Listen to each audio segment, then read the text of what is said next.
అని అంటామే కానీ మనం శ్లోకాలనే అంటున్నామండి. దాని గురించి మళ్ళీ ఇంకో మాట అన్నప్పుడు ఈ వరుసలోనే చెప్పుకొస్తాను. ఇప్పుడు వేదవేద్యే పరే పుంసి జాతే దశరథాత్మజి. ఈ పుంసి అనేటువంటి వాక్యం ఎక్కడిది అండి అంటే రామాయణంలో ఉన్నటువంటి 27,000 శ్లోకాలకి 27,000 మంత్రాలు 24,000 మంత్రాలు ఉన్నాయండి. ఆ మంత్రం చూసుకుంటే తెలుస్తుంది. ఇది ఎక్కడిది అంటే ఉపనిషత్తులో యో వేద నిహితం గుహాయాం పరమే వ్యోమన్ అని సయ ఏషో అంతర్హృదయ ఆకాశ అని ఒకటి. అంటే ఆయన ఇదివరకే పేరు లేకపోయినప్పటికీ నాకు ఆ పరమేశ్వరుడే కుమారుడుగా కావాలి అని దశరథుడు అనుకున్నాడా అని. రెండోది వశిష్ఠుల వారు రాముడి కోసం ఆయన ఎప్పుడో ఇక్ష్వాకు వంశానికి గురువుగా వచ్చి ఆయన సిద్ధంగా ఉన్నాడు, రాముడు ఎప్పుడు జన్మిస్తాడా. ఇక తర్వాత రెండోది జాతే దశరథాత్మజే అని వచ్చింది. అంటే ఆ పరబ్రహ్మయే రాముడు అనేటువంటి పేరుతో ఈయనకి జన్మించాడు. అంతకుముందు పేరు లేదండి. ఎందుకు పేరు లేదు అంటే ప్రతి ఇంట్లో కూడా మనం ఇవాళ చూసినట్లయితే పూర్వకాలం ఒక ఆచారం ఉండేదండి. ఏమిటంటే ప్రసవ సమయంలో ప్రసవం అవగానే ఆ పురుషుడు అంటే తండ్రి ఆ ప్రసవ గృహంలోకి వెళ్ళి అంగాదంగాత్ సంభవసి హృదయాదధి జాయసి ఆత్మా వై పుత్రనామాసి సజీవ శరదశతం. అది వీడు అప్పుడు పేరు లేదు, ఎవడు జన్మిస్తాడో తెలియదు.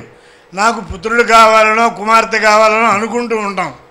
కానీ పుట్టినప్పుడు వెంటనే అక్కడికి వెళ్ళి ఏమన్నారండి, ఇప్పుడు అంగాదంగాదు సంభవసి హృదయాదధి జాయసి ఆత్మా వై, నీవు ఆత్మవే, నాకు పుత్రుడు అనే పేరుతో ఎదురుగుండా కనిపిస్తున్నావు అని చెప్పేటువంటి ఆ మంత్రానికి పుంసి అనేటువంటి ఇక్కడ వేదవేద్యే పరే పుంసి అంటే వేదవేద్య అంటే నాకు తెలియబడుతున్నాడు అని. వేదములో చెప్పబడినటువంటి ఏ రూపమైతే ఉందో ఆ రూపము పేరు పెట్టకముందే ఈయన వెళ్ళి చూసి ఈ మాట అన్నాడు. అందుకని పుంసి అంటే ఏమిటంటే జీవుడు అనే అర్థం అండి. మామూలుగా మనం అందరం పుమ్మనగానే పురుషుడు అనేటువంటి వాక్యంలో వాడతాం. కానీ పుమ్ అంటే జీవుడు అనే అర్థం. ఆ జీవుడు హృదయంలో ఉన్నాడు. అటువంటి నేను ఇప్పుడు ప్రత్యక్షంగా చూస్తున్నాను అనేటువంటి అర్థంలో వాడబడినటువంటి వాక్యం అది. అయ్యా చాలా సంతోషం. తమ ఆనందాన్ని వ్యక్తం చేస్తూ అనేక మంచి విషయాలను కూడా ప్రస్తావించారు.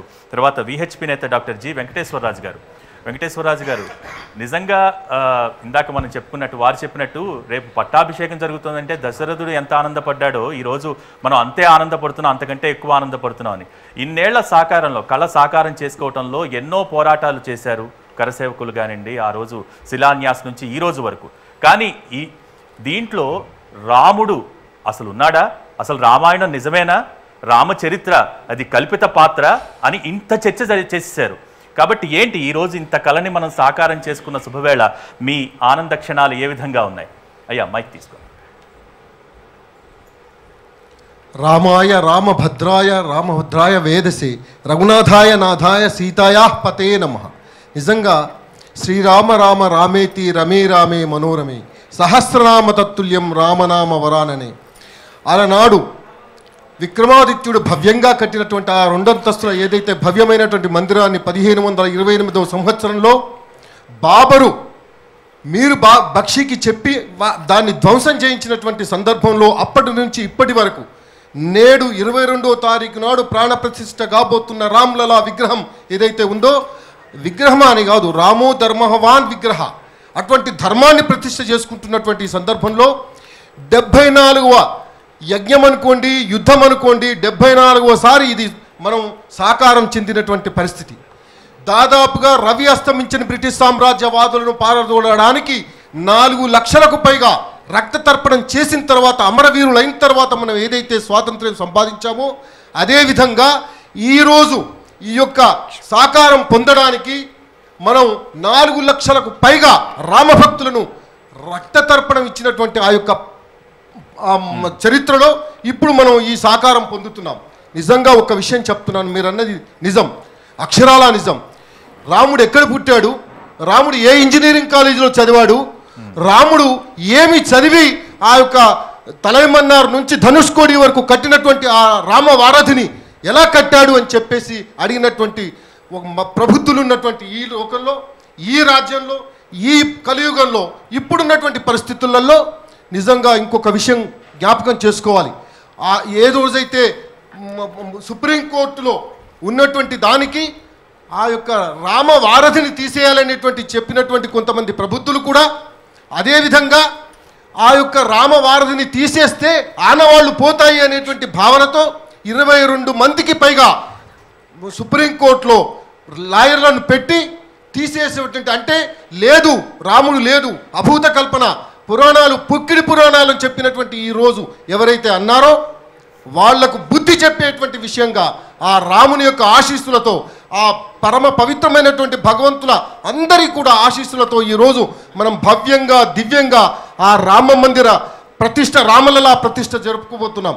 నిజంగా ఇంకొక విషయం మనం ఆలోచించాలి.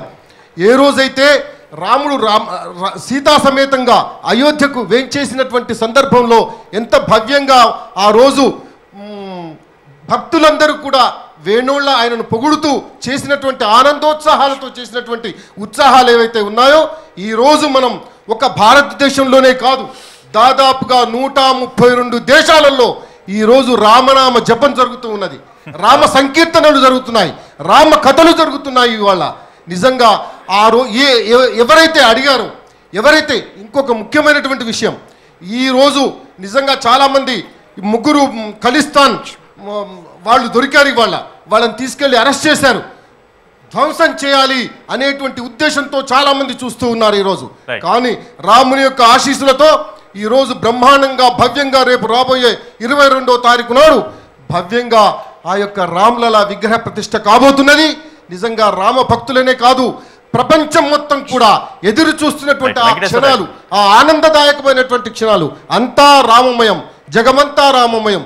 ఆ రాముని యొక్క ఆశీస్సులతో మనం అందరం కూడా ఆ భగవంతుణ్ణి, ఆ రామ్లలాను మనం ఆహ్వానిద్దాం. సహృదయంతో రేపు రాబోయే రామరాజ్యం గురించి మనం కూడా ఎదురు చూద్దామని చెప్పేసి మీ అందరికీ వెంకటేశ్వరరాజు గారు, ఎవరు ఎన్ని విమర్శలు చేసినా, ఎన్ని వ్యాఖ్యానాలు చేసినా, ఎన్ని అవాకులు చవాకులు పెళ్ళినా ఈరోజు అది రాముడు పుట్టిన నేల, రాముడు పెరిగిన నేల, రాముడు ఏలిన అయోధ్య అని ఆధారాలతో సహా నిరూపించుకున్న ఒక భవ్య మందిరాన్ని మనం నిర్మించుకుంటూ ప్రాణప్రతిష్ఠ చేసుకుంటాం. కొంతమంది ఒక్కటే నిమిషం రైట్, మిగతా కొంతమంది ఏమన్నారంటే మీరు ఆస్థాతో చేసినటువంటిదా ఇది అని చెప్పి అడిగినటువంటి విషయాలు ఉన్నాయి. ఆస్థా కాదు, న్యాయబద్ధంగా వచ్చినటువంటి ఆ రామ్లలా విగ్రహ ప్రతిష్ఠ రేపు జరుగుతున్నది. 5 జడ్జిలు ఇచ్చినటువంటి ఏకోన్ముఖంగా ఇచ్చినటువంటి ఆ యొక్క తీర్పు ఏదైతే ఉందో ఆ తీర్పు ద్వారా మనం ఈరోజు మనం న్యాయబద్ధంగా ఆ యొక్క రామ్లలా విగ్రహ ప్రతిష్ఠ చేసుకోబోతున్నాం. భవ్యమైనటువంటి ఆ మందిరంలో ఆ రామ్లలాను మనం ఆహ్వానిస్తున్నాం. జై శ్రీరామ్. జై శ్రీ